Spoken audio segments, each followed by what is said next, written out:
Good morning, everybody, and just in time for me to try to get back on track and doing daily videos, I went and got the plague. So that's cool. Anyway, we got a range of topics to cover today for this recording session, and we're going to lead off with the United Kingdom is so desperate for military personnel that supposedly they are going to be raising the recall cap from 55 to 65.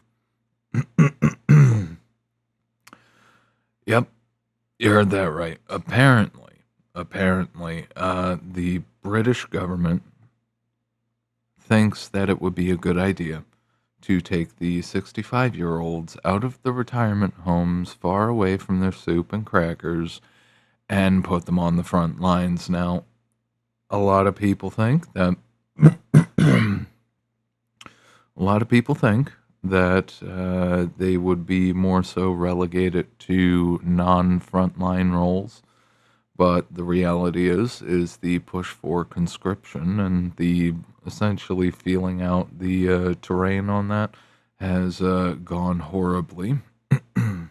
Unsurprisingly, I mean, if the U.S. had a call for conscription, wouldn't work out.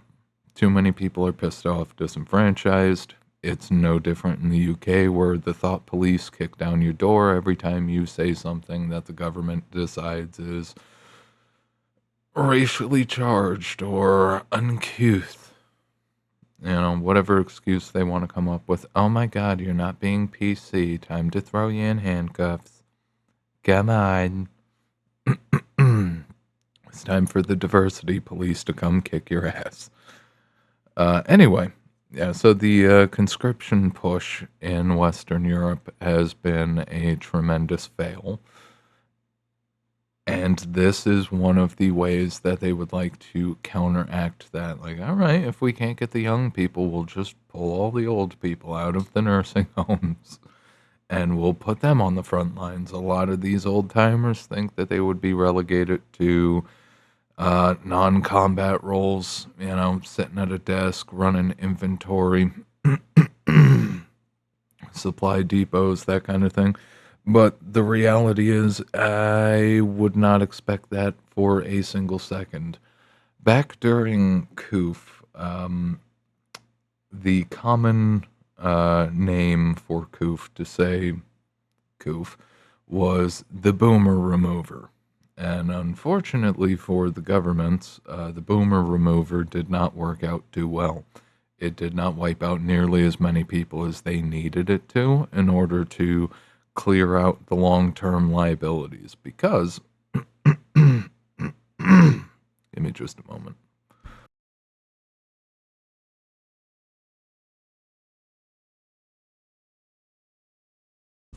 Okay.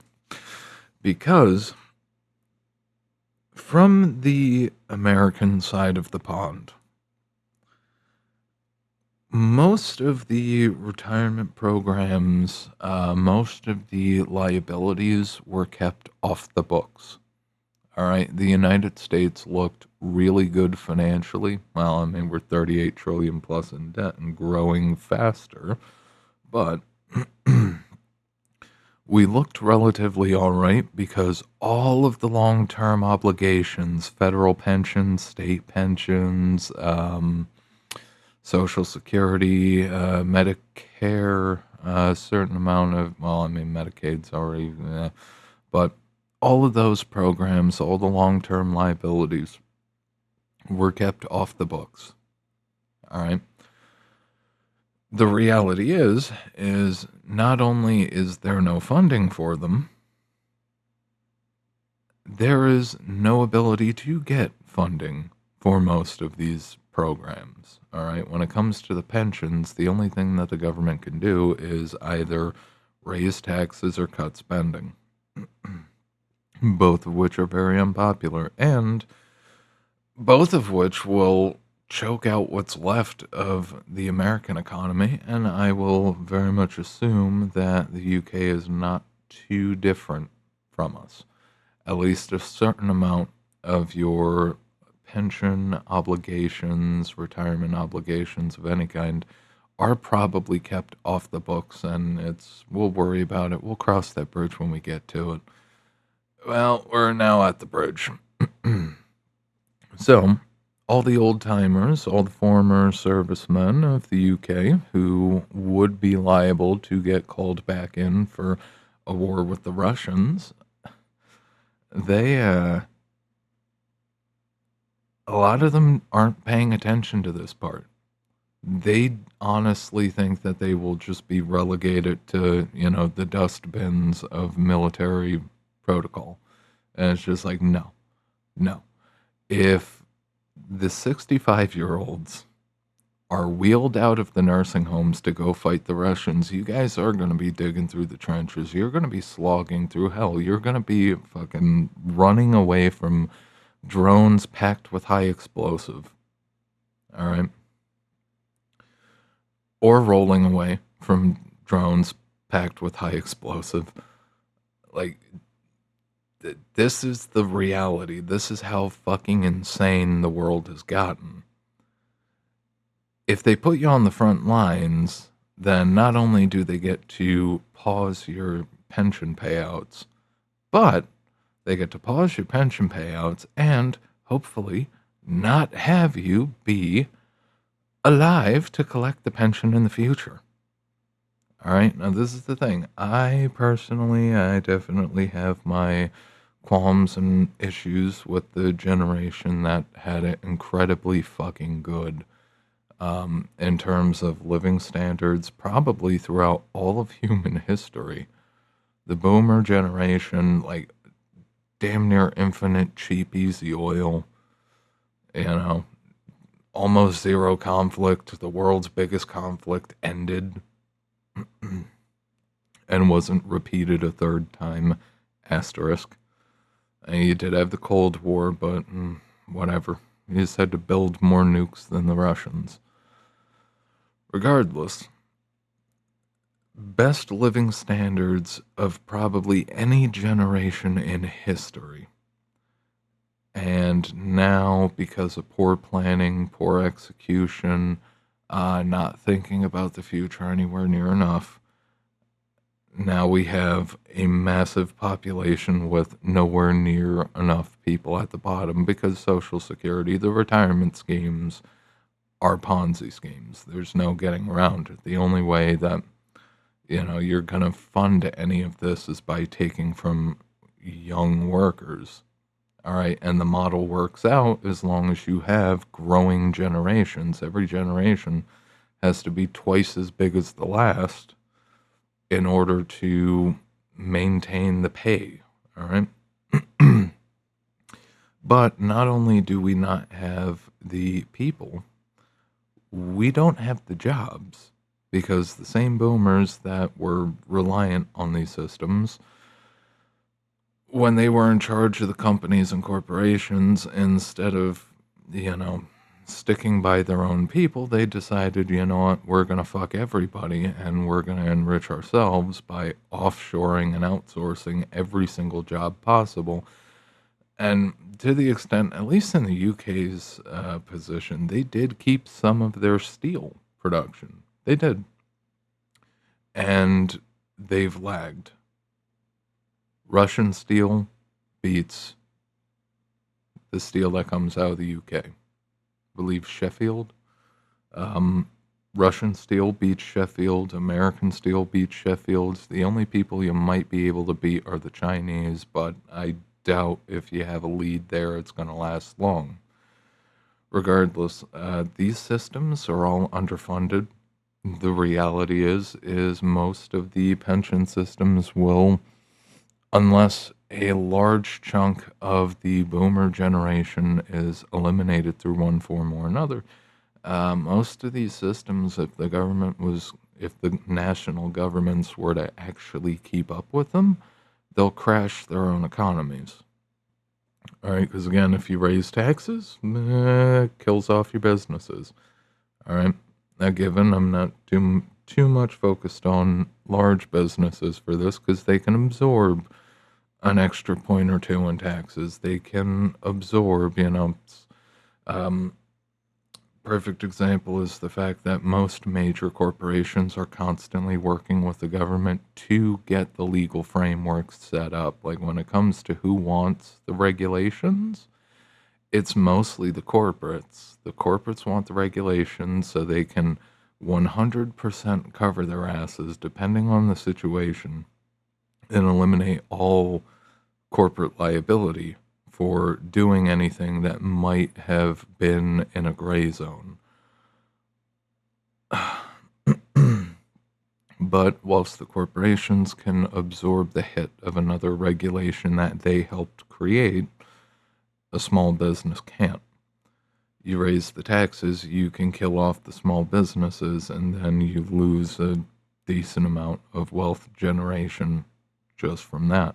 But if you raise taxes on the working aged, they already got no money to spend.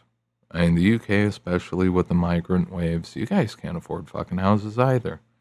You can't afford houses. Cars are probably just as shit as they are here. You guys are in a real bad spot. And the government, before the previous governments, up to, I think, what, Starmer is who you got in there now? Give me just a moment. Who is in charge of the UK? Alright, yeah, Keir Starmer. Head of government, hereditary head of state, whatever, fucking junk. Alright. So I know you guys are not a fan of Keir Starmer. I have no idea what the fuck is going on over there in terms of your politics. God knows he can't say anything. He can't have any, oh, fuck, what did they used to call it? Oh, I forget. But you can't have any legitimate opinions without the government possibly politely kicking down your door and hauling you off. So you have no ability to criticize, and, well, that tells you everything you need to know. Regardless, back to the point. So desperate for fucking soldiers that you want to pull them out of fucking retirement homes. That's a fucking bad sign right there. And one, it shows that they really are committed to starting a fist fight a drunken fist fight with the Russians that they won't win. I mean, you think about the territory of Russia. Russia proper is like the size of Germany. The rest of it is just territory. All right? Incredibly brutal territory. All right, the only way that the Russian state can function is on a distributed basis.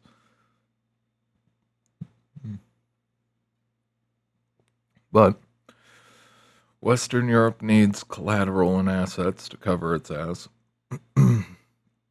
So at least on the fiscal side, they don't really have too much of a choice. They need war.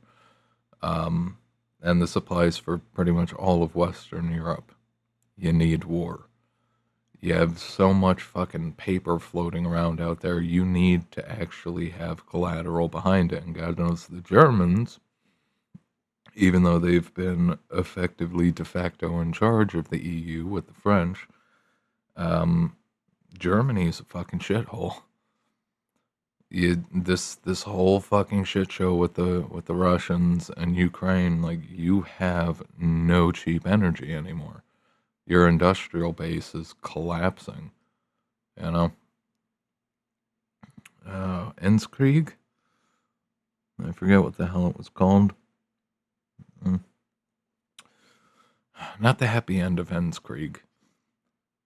Regardless, Western Europe, Western and Central Europe, demographically, you guys are fucked. Financially, you guys are fucked. In terms of collateral, you guys are fucked. And they need to send you off to war and ideally eliminate what they would call, what most governments call, long-term liabilities. It's a nice way of saying we don't want to pay for grandma and grandpa anymore.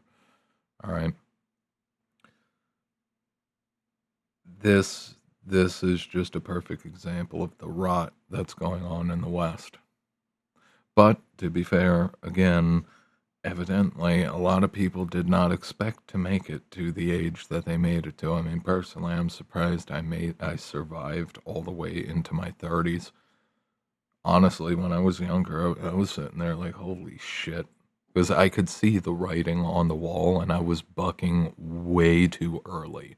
All right. Unfortunately, I'm a little bit too early for a lot of the calls I made when I was younger. And of course, when you're young, nobody fucking listens to you. And then it's just like, just wait.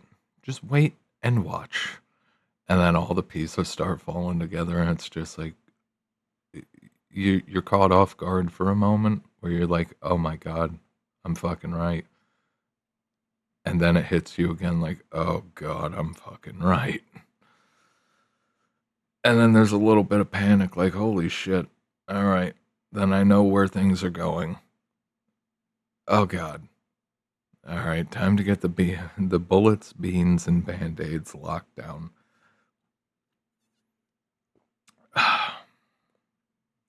Anyway, it's important to get these kind of news stories out there. It shows you just how weak the sovereign governments are. Also, part of the large part of the reason why the U.S. shouldn't even fucking waste time with NATO. We're going into the world, the future, where keep what you steal and you get to hold on to what you can protect. And evidently, honestly, the truth is, with all the censorship and all the fuckery that's gone on in the UK over the years, I'm willing to bet that if the Russian military just rolled in relatively calmly and offered all of you guys a better deal than you have now, I'd be willing to bet you'd be totally fine with occupation.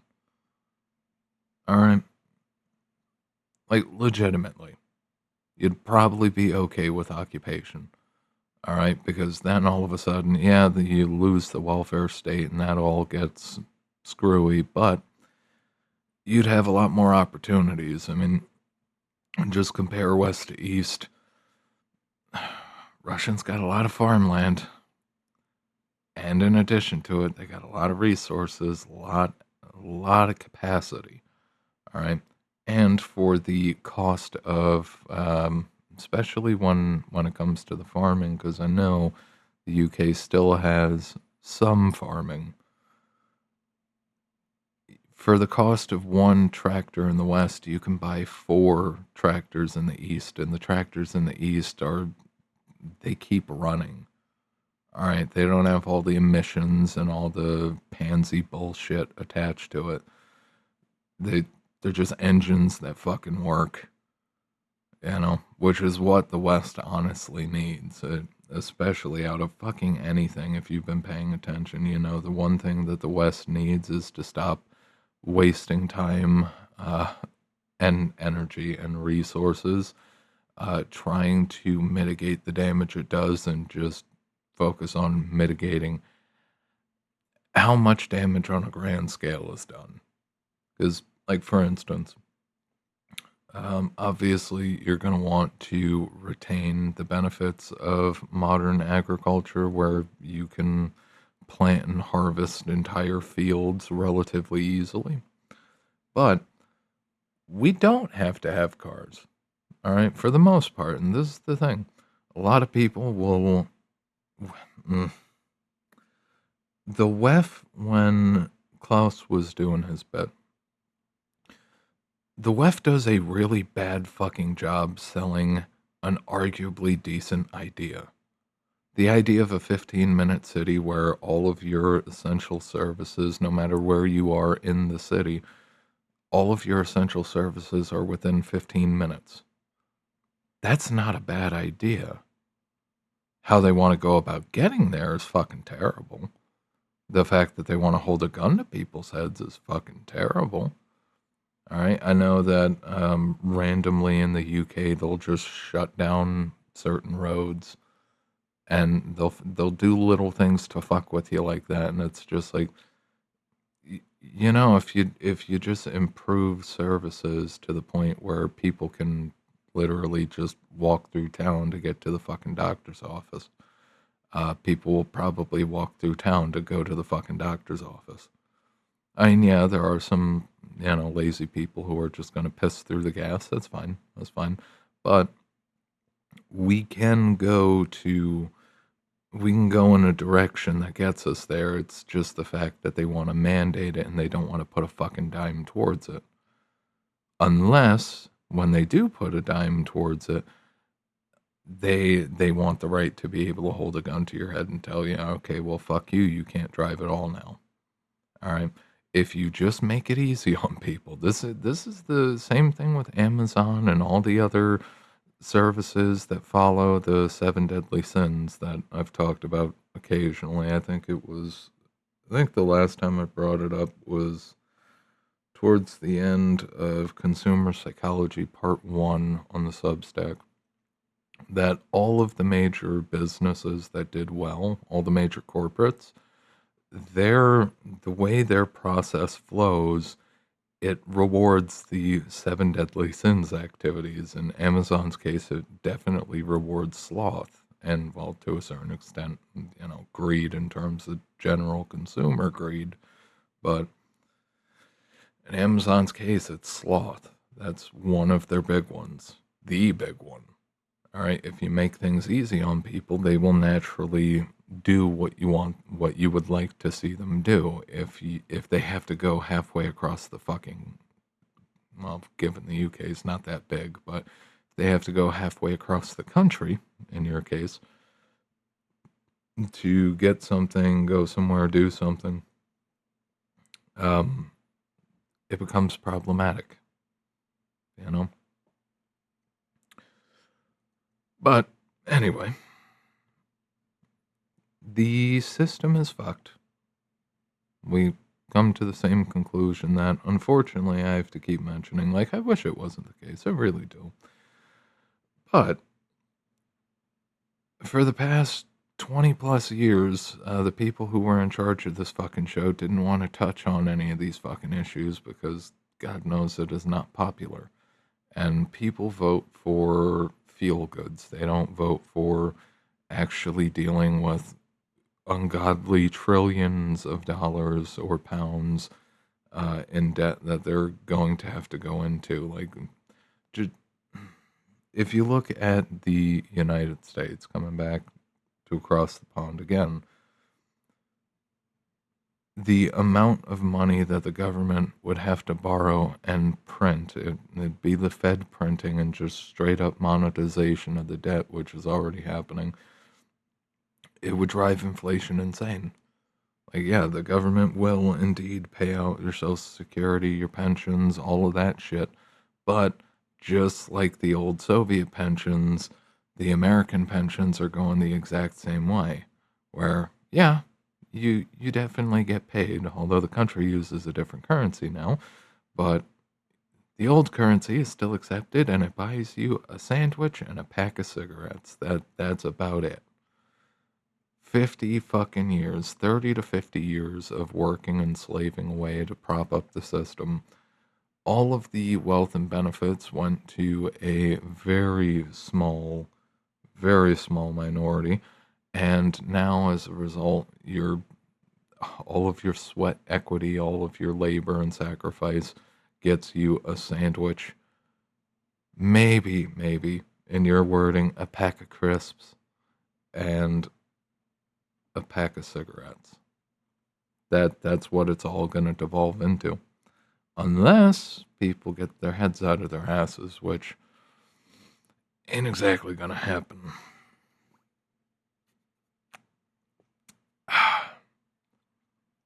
I mean, it's a thing. I hold out hope that people see reason, but nothing has really given me merit to expect it.